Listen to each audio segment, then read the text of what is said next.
கூடவே இருக்கார் எப்போவுமே. எப்போவுமே விட்டு போக மாட்டார்.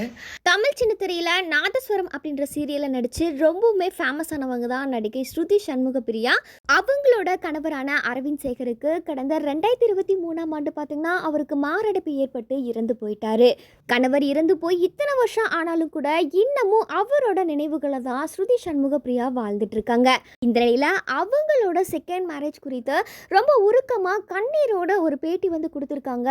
அவங்க கொடுத்த இந்த ஒரு பேட்டி பார்த்தீங்கன்னா இப்போ சோஷியல் மீடியாவில் பயங்கரமாக வைரலாகியுமே வருது. நடிகை ஸ்ருதி சண்முகப்பிரியாவும் அரவிந்த் சேகர் 2 பேருமே பார்த்தீங்கன்னா ரொம்ப நாளாகவே காதலிச்சு வந்திருக்காங்க.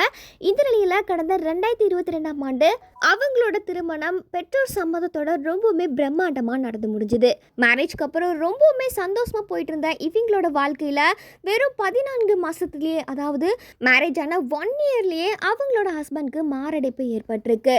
இதனால சிகிச்சை பலனின்றி பார்த்தீங்கன்னா 30 வயதிலேயே அவர் இறந்து போயிட்டாரு.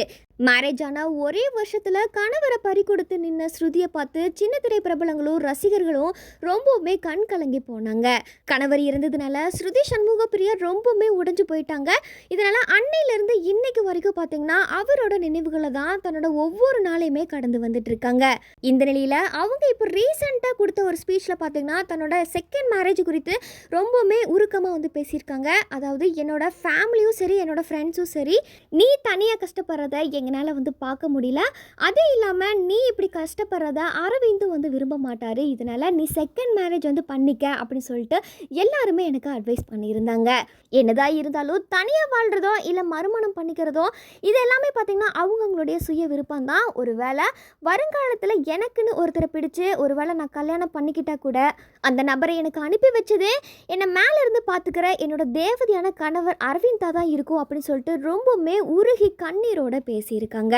ஸ்ருதி சண்முகப்பிரியாவோட இந்த உருக்கமான வார்த்தைகள் பார்த்திங்கன்னா இப்போ இணையத்தில் ரொம்பவுமே வைரலாகி வருது. அவங்க கணவர் மேலே வச்சிருக்கிற இந்த காதல் பற்றியும் அவங்களோட செகண்ட் மேரேஜ் கொடுத்த இந்த ஒரு முடிவு பற்றியும் நீங்கள் என்ன நினைக்கிறீங்க அப்படின்றத மறக்காமல் கமெண்ட் செக்ஷனில் பதிவு பண்ணுங்கள்.